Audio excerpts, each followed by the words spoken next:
Sir ನಿಜವಾಗ್ಲೂ ಒಳ್ಳೆ ಪ್ರಯತ್ನ ಮಾಡಿದ್ರಿ. ನಾನು ದೇವ್ರ ಹೇಳ್ತೀನಿ ಕೇಳಿ, ಅವ್ರ ಕತೆ ಹೇಳಿದ್ಮೇಲೆ ಹೋಗುತ್ತೋ ನಾನು ಅವತ್ತೇ ಹೇಳಿದೆ, ಪಾಪ ಅವ್ರು ಏನೋ ಬಜೆಟ್ಗೆ ಬಂದು ಮಾಡ್ತೀವಿ ಅಂತಂದ್ರು, ಇದಾಗಲ್ಲ, ಜನಪದ ಗಿನ್ಪದ ಅನ್ಕೊಂತ ಕೂತಿದ್ದೀರಾ, ಅದು ಅಷ್ಟು ಸುಮ್ಮನೆ. ನೀವು ಮೊದಲೇ ಸರ್ಕಾರದಲ್ಲಿ ಜಾಸ್ತಿ ಕೆಲಸ ಮಾಡಿದ್ದೀರಾ, ದಸರಾಕ್ಕೆ ಬಂದು ಕಲಾವಿದ್ರಲ್ಲ. ಹಂಗಾಗಲ್ಲ ಅಂತ ನಾನು ಅದು ಹೇಳಿದೆ. ಈ ದಸರಾಕ್ಕೆ ಬರ್ತಾರಲ್ಲ ಈ ಜನಪದ ಕಲಾವಿದರು ಆ ಥರದ ಹೋಗ್ರಿ ಹೋಗ್ರಿ ಬತ್ತಿ ಹೋಗ್ರಿ ಕೊಡಿಸ್ಕೊ ಬತ್ತದ ಹೋಗ್ರಿ ಹೋಗ್ರಿ ಹೋಗ್ರಿ ಅಂತಂದು ಅವ್ರು ಟಿ ಹತ್ಕೊಂಡು ಬಂದು ಹೋಗಿರ್ತಾರೆ. ಹಂಗಾಗಲ್ಲ ಅಂತಂದ್ರು. ಅವರು ಇವರು ಮಾಡ್ಕೊಂಡು 5 ಲಕ್ಷ ಜನ ಇರೋ ಜಾಗಕ್ಕೆ ಅದು ಎಂಥದ್ದು ಜತ್ತಲ್ಲ, ಉಳಿಜತ್ತು ಊರೇ ಚೆನ್ನಾಗಿದೆ. ಮಹಾರಾಷ್ಟ್ರ ಅದು ಸಂಪೂರ್ಣ ಕನ್ನಡಿಗರು ಇರೋಂಥ ಜಾಗ, ಕನ್ನಡಿಗರು ದೇವಸ್ಥಾನ. ಪೂಜಾರಪ್ಪನವರು ಅವರು ಇವರು ಎಲ್ಲ ಅಲ್ಲಿ. ನನಗೆ ಫಸ್ಟಿಗೆ ಧನು ಮಾಸ್ಟರ್ ಮೇಲೆ ಸಿಟ್ಟು ಬಂದ್ಬಿಟ್ಟು ನನಗೆ, ಯಾಕೆ ಇದು ಫಸ್ಟ್ ಡೇ ಹೋಗ್ತೀವಿ ನಾವು ಅಲ್ಲಿ, ಆ ಲೊಕೇಶನ್ಗೆ ರೀಚ್ ಆಗಕ್ಕೆ ನಮ್ಮ ಕೈಲಿ ಆಗ್ತಿಲ್ಲ.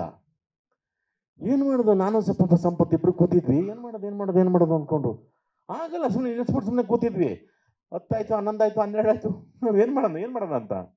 ಬನ್ನಿ ನಡ್ಕೊಂಡು ಬನ್ನಿ ಅಂತ ಹೇಳ್ಬೋದು. ನಾನು ಸಂಪತ್ತು ಒಂದು 2 ಕಿಲೋಮೀಟ್ರು ಬರೀ ವೆಹಿಕಲ್ಲೇ ನಡ್ಕೊಂಡು ಬಂದ್ವಿ. ಅವರು ನೋಡಿದ ತಕ್ಷಣ ನನಗೆ ಸಿಟ್ಟು ಬಂತು, ಮಾಸ್ಟ್ರೇ ನಿಮ್ಗೆ ಏನು ಮಾಸ್ಟರ್ ಬುದ್ಧಿ ಇಲ್ಲ ನಿಮಗೆ, ಸಿನಿಮಾಗತ್ತ ಮಾಸ್ಟ್ರೇ ಅಂತ. ಬಟ್ ಅವರು 3 ದಿವಸ ಅಂದಿದ್ದು 4-5 ದಿವಸ ಆಯಿತು ಅದನ್ನು. ಆ ಜನರು ಎಂಥ ಒಳ್ಳೆ ಜನರು ಸರ್, ಕೈ ಎಂಟು ಮುಗಿಬೇಕು ಸರ್. ಎಲ್ಲ ಉತ್ತರ ಕರ್ನಾಟಕದವ್ರೆ, ಬಿಜಾಪುರದವರು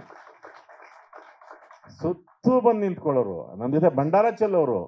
ಇವನು ಸರ್ ಕೆಟ್ಟ ಅಂದರೆ ಅದೊಂಥರ ನಮಗೆ ಜೋಶ್ ಬರಂಗೆ ಒಂದಿದ್ರೆ ಕೂಗ್ಬಿಡೋದು, ಸರಿ ಎಲ್ಲ ಸರ್ಗಂಗೆ ಕೂಗ್ಬಿಡೋರು. ಅದೆಲ್ಲ ಆಗಿ ನಿಜವಾಗ್ಲೂ ಅವ್ರಿಗೆಲ್ಲರಿಗೂ, ಆ ಬಿಜಾಪುರ ಜತ್ನವ್ರಿಗೆ ಎಲ್ಲರಿಗೂ ಕೈ ಎತ್ತು ಮುಗಿಬೇಕು. ನಿಜವಾಗ್ಲೂ ಮಾಸ್ಟರ್ ನೀವು ರಿಯಲಿ ಗ್ರೇಟು. ಅವರು ಎಲ್ಲ ಸೇರಿ ಒಂದು 34 ಜನ ಇದ್ರು. ಹಂಗಾಗಿ ಆ ಸಾಂಗ್ನ ಮುಗಿಸ್ಕೊಂಡು ಬಂದ್ವಿ. ನೀವೆಲ್ಲ ನೋಡಿದ್ರಿ, ಇಷ್ಟಪಟ್ಟಿದ್ದೀರಿ ಅನ್ಕೋತೀವಿ. ಅಂತ ಕಷ್ಟಪಟ್ಟರು ರಾಜ್ಕುಮಾರ್ ಅವರೇ. ಮೊದಲನೇ ಸಿನಿಮಾ ಹೊಯ್ಸಳ ಸರ್, ನಿಮ್ಮ ಹೆಸರೇ ಹೊಯ್ಸಳ. ಹೊಡೆದ್ಬಿಡಿ, 100 ಪಿಕ್ಚರ್ ಮಾಡಿ ಒಳ್ಳೇದಾಗಲಿ.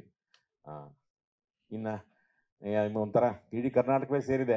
ಮಂಗಳೂರು, ಗದಗ, ಬಿಜಾಪುರ, ಶಿವಮೊಗ್ಗ ಎಲ್ಲ ಸೇರಿದೆ. ನಾನು ಮಂಗಳೂರಿಂದ ನೋಡಿ, ಯಾವುದೋ ಮಂಗಳೂರು ಅಂತ ಮಂಗಳೂರೇ ಬಂತೆ, ರಾಮರ ವರಾಹ ರೂಪ ಅಂದ್ಬಿಟ್ಟು